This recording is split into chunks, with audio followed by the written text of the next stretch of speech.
Hello mga katito, kumusta po kayo? Ito pala yung hose ng turbo na in-order natin mga katito para sa sasakyan natin. At medyo may katagalan na rin kasi itong sasakyan natin at ngayon pa lang tayo magpapalit ng hose ng turbo niya mga katito. At mukhang hindi naman kahirapan ang pagkabit ng hose na to mga katito. Kaya samahan nyo ako at subukan natin itong ikabit mga katito. Bale, ganito pala yung itsura niya mga katito. At susundan lang rin natin yung posisyon niyan para hindi tayo magkamali. Kailangan lang natin tanggalin yung dalawang lock niyan mga katito para mahugot natin.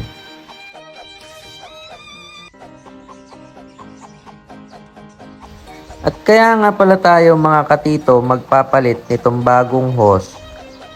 Last time kasi nung pauwi ako ng Nara mga katito, napansin ko nung bandang paakyat ako ng sigsag mga katito, biglang nag low power mga katito at lumabas tong check engine na to mga katito.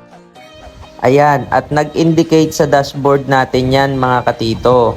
At tumawag nga tayo mga katito sa mekaniko natin at ang sabi niya sa transmission daw yan mga katito. At naramdaman ko rin mga katito na yung turbo natin parang singaw. At yun nga mga katito, nung chinek ko yung hose natin, punit na. At ayan siya mga katito, kaya pala naglo-low power dahil sa laki ng punit ng hose natin mga katito.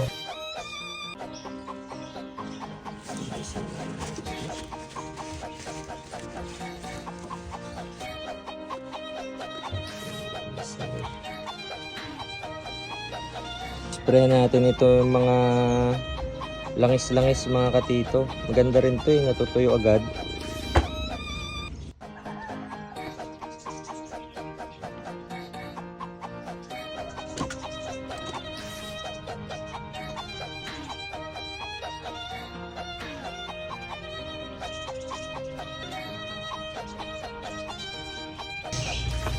Ayan. Mga katito, nakabit na rin natin. So, itestingan natin kung may singaw pa.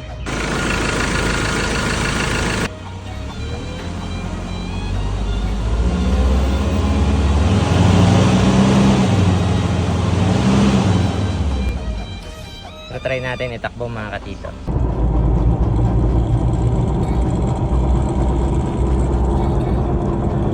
Ayos na din.